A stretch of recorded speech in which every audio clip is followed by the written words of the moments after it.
So we're here talking about parts of the drum set for number 6. It's really important to be able to talk about your drum set and understand what each part of it is when someone talks to you, especially if you're taking lessons.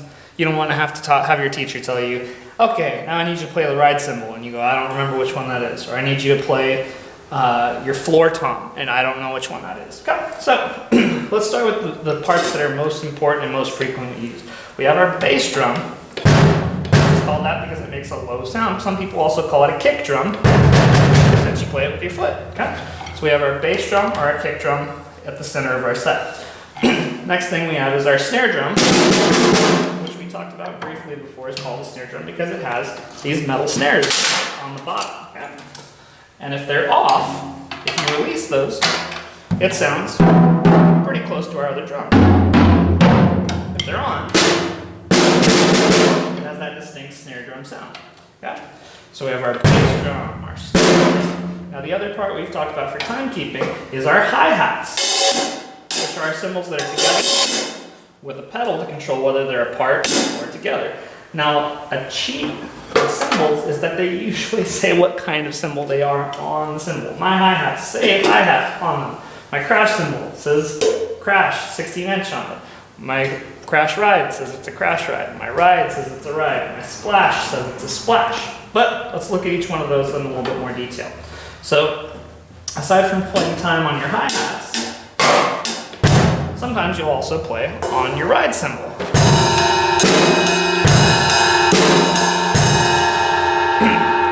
Now, this part of our pattern is kind of supposed to be crisp and clear. It's not supposed to be very brash. So we don't want to play this with the side of our stick because it gets kind of obnoxious. You want to keep it crisp and clean.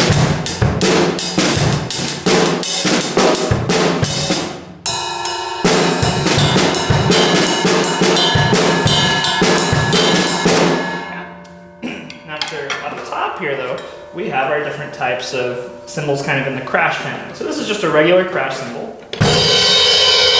And we use this for accenting places. Sometimes people also do it for decoration in quiet parts, so they might play on the bell. But generally it's used for crashing, which we generally always pair with our kick drum because it's kind of empty on its own. So I tell my students to think of it like a balloon bursting. We want to think, boosh. That's our boop. And then, we don't want to just hear it. We want to hear, yeah. And then same thing for our crash ride over here. The difference with a crash ride is you can use it like a ride cymbal.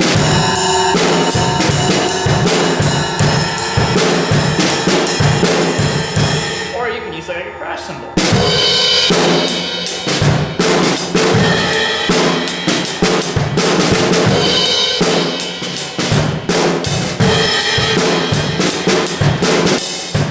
Now, this isn't designed to be crashed on, so it doesn't sound very good if I do that. And this isn't designed to be to use as a ride. So it's kind of flimsy and mushy whenever we ride on it. Whenever you play on your ride, you kind of want a nice ping to pop out. So this is a little bit more versatile, but it's not quite as good at being a ride or being a crash. Well, I guess it's pretty decent being a crash. It depends on your cymbals. You always have to get used to different cymbals. It's not like one is always the same as all the others. And then I have a little splash over here. Can you see that? Boop. That's kind of like a baby crash. It just decays quicker and makes kind of a brighter sound. So if I don't want something that's as big as one of these, I'll use this guy.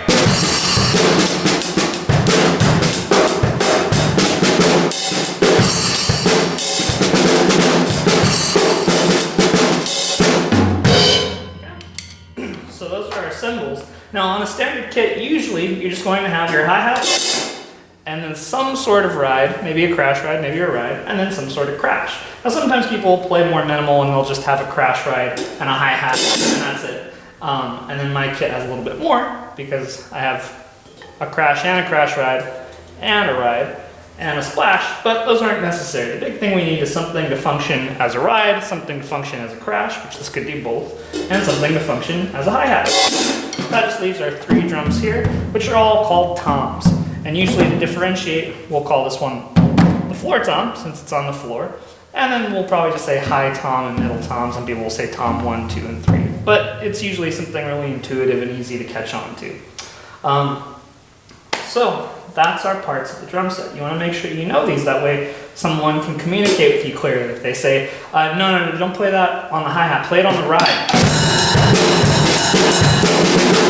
Or if they say, well, don't do that roll on your snare. Do it on your high tom. And you know what they mean. Or they say, oh, don't put a crash there. It's too big. Put a splash there. That makes more sense. So that's a really important part of moving forward, is knowing the parts of your drum set. So if you got that, we'll move on from there.